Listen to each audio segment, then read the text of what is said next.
अरे आज तो गर्मी ने बुरा हाल करके रख दिया संगीता बहू। ओ संगीता बहू, जरा हम सबके लिए गिलास मटके का ठंडा पानी लेकर आना। लाई बाबूजी। चूल्हे पर खाना बना रही संगीता उठती है और मटके से ठंडा पानी निकालने लगती है कि तभी ये क्या, कल शाम को मटके में पानी भर के रखा था, लेकिन ये तो बिल्कुल भी ठंडा नहीं हुआ, बल्कि गर्मी की वजह से मटके का पानी भी गर्म हो गया है। जिसके बाद संगीता को उस गर्म पानी को ही ले जाकर अपने सास ससुर और पति को देना पड़ता है। जैसे ही वो लोग उस पानी को पीते हैं, अरे बहू, तुझे मटके का ठंडा पानी लाने के लिए कहा था, ना कि गर्म पानी। ये गर्मी का कहर और ईंट की भट्टी के काम करके हम गर्मी से कम जूझ रहे हैं, जो तू हमें ये पानी पिला रही है।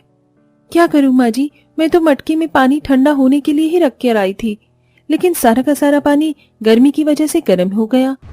ये गर्मी ना हो गई हम गरीबों के लिए तो आजाब हो गया। न जाने ये गर्मी का मौसम आता ही क्यों है। अपने पति और सास ससुर की बात सुन संगीता को उनके लिए काफी बुरा लगता है, जिसके बाद वो सभी ना चाहते हुए भी उस गर्म पानी को पी लेते हैं। ऐसे ही शाम होती है और हर रोज की तरह संगीता अपने घर के आंगन में लगे पौधों को पानी दे रही होती है।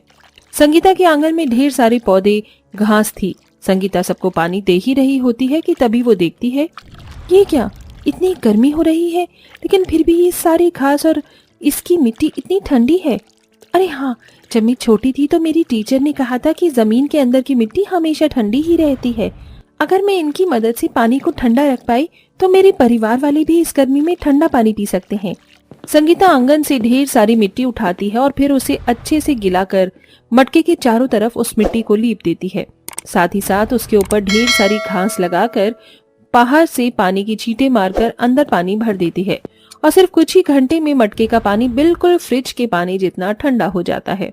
रात को खाने के बाद जैसे ही सभी लोग उस मटके का पानी पीते हैं, अरे बहू, तेरे जुगाड़ से तो सच में ये पानी ठंडा हो गया।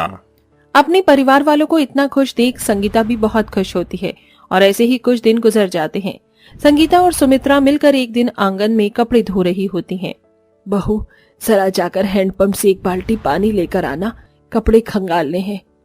संगीता जैसे ही हैंडपंप चलाकर पानी भरने लगती है तो उस हैंडपंप में से ठंडे पानी की जगह गर्म पानी निकलने लगता है, जिसे देख गर्मी की वजह से हैंडपंप से भी गर्म पानी आ रहा है। अब हम क्या करें? इतनी भयंकर गर्मी में दोनों सास बहू के लिए गर्म पानी में कपड़े धोना नामुमकिन था, जिसके चलते अब दोनों सास बहू परेशान होने लगती हैं कि तभी संगीता के मन में एक और नया जुगाड़ आता है और वो जल्दी से 2-3 बोरी लेकर उसे गीला कर हैंडपंप पर बांध देती है। थोड़ी देर बाद संगीता जैसे ही हैंडपंप चलाती है तो उसके अंदर से ठंडा पानी आने लगता है। अरे वाह मेरी जुगाड़ू बहू, तूने तो इस हैंडपंप के पानी को भी ठंडा कर दिया, नजर न लगे मेरी जुगाड़ू बहू को। संगीता हमेशा अपने किसी न किसी जुगाड़ से गर्मी को दूर करने की कोशिश किया करती थी, लेकिन बढ़ती गर्मी की वजह से सबका हाल बेहाल हो गया था। अरे बाप रे बाप, मुझे तो ऐसा लग रहा है कि मैं अभी भी इनकी भट्टी में ही काम कर रहा हूँ। अरे अब तो इस गर्मी में इस घर में रहना दुश्वार हो गया है। बेटा, इस टीन की छत की वजह से ये सब हो रहा है। सोचा था इस साल इस टीन की छत को हटवाकर और पत्थर की छत बनवाऊंगा, लेकिन पैसों की कमी के चलते इसे न कर सका। टीन की छत होने की वजह से गर्मी में टीन बहुत जल्दी गर्म हो जाया करती थी, जिससे संगीता का पूरा घर ईंट की भट्टी की तरह गर्म हो जाता था। संगीता, अब तो तुझे अपने जुगाड़ से इस गर्म छत को ठंडा करने के बारे में सोचना ही होगा, वरना इस गर्म छत के नीचे तो हम लोग और ज्यादा दिन तक रह नहीं सकते। संगीता आंगन में बैठी बैठी इतना सोच ही रही होती है कि तभी उसकी नजर हैंडपंप पर जाती है, जिसको संगीता ने बोरे से बांध रखा था। ये देख संगीता के मन में एक और नया जुगाड़ आता है और वो एक एक कर बोरियों को गीला करके अपनी टीन की छत पर रख देती है और उसके ऊपर ढेर सारी मिट्टी डाल देती है, जिससे अब गर्मी की वजह से उन लोगों की टीन की छत गर्म नहीं होती थी। अरे वाह बहू, तूने तो आज हमारी टीन की छत को भी ठंडा कर दिया। और नहीं तो क्या बाबूजी, अब आपको दूसरी छत बनवाने की कोई जरूरत नहीं है। आप लोगों की जुगाड़ू बहू और मेरी जुगाड़ू पत्नी ने इस टीन की गर्म छत को भी ठंडा करके रख दिया। संगीता अपने जुगाड़ से कभी बोरे गीले कर घर की खिड़कियां और दरवाजे पर टांग देती थी, जिससे घर के अंदर गर्म हवा नहीं आती। वहीं कभी सबकी सोने की चटाइयों के नीचे गीली मिट्टी रख देती, जिससे सबको ठंडक मिलती। लेकिन इतने जुगाड़ करने के बाद भी पूरा परिवार मच्छरों से काफी ज्यादा परेशान था। इन मच्छरों ने गर्मी में काट काट कर सारा खून पी ही लिया है। न जाने अब इन मच्छरों से गर्मी में कब राहत मिलेगी। आय हाय, इन मच्छरों से तो राहत ये सिर्फ कूलर ही दिलवा सकता है। आय हाय, बिना कूलर के तो ये मच्छर एक दिन हमारा सारा खून पीकर हमें मार ही डालेंगे। गर्मी में बिना पंखे कूलर के गुजारा करना संगीता के लिए भी अब काफी ज्यादा मुश्किल हो चुका था। रोज रोज अपने परिवार को ऐसा परेशान होता देख अब संगीता एक बहुत बड़ा फैसला लेती है। अगर आप और बाबूजी इस उम्र में पवन जी के साथ ईंट की भट्टी में काम करके घर का गुजारा चला सकते हैं तो मैं काम क्यों नहीं कर सकती। बहू, ईंट की भट्टी में काम करना आसान नहीं है।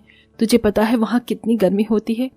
मैं ईंट की भट्टी में काम करके जल्द से जल्द पैसे जोड़ना चाहती हूँ ताकि मैं सबके लिए कूलर ला सकूं। इसलिए आप लोग प्लीज मुझे काम करने दीजिए। संगीता के बार बार जिद करने की वजह से सभी लोग उसे काम करने की इजाजत दे देते हैं, जिसके बाद अब संगीता भी अपने सास ससुर पति के साथ ईंट की भट्टी में जाकर काम करती है।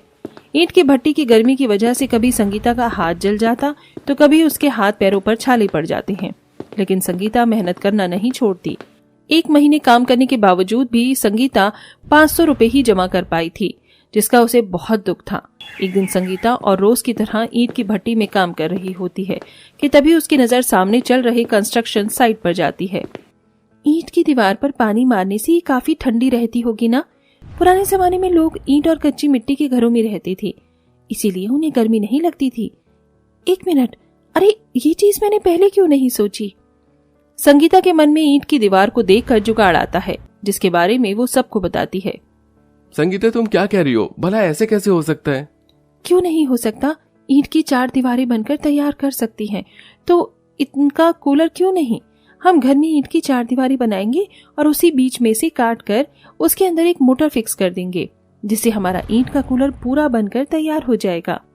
बहू जो कह रही है वो होगा या नहीं ये तो मुझे नहीं पता, लेकिन हम कोशिश तो जरूर करेंगे। क्या पता बहू की इस जुगाड़ और हमारी कोशिश से हमें गर्मी से छुटकारा मिल जाए।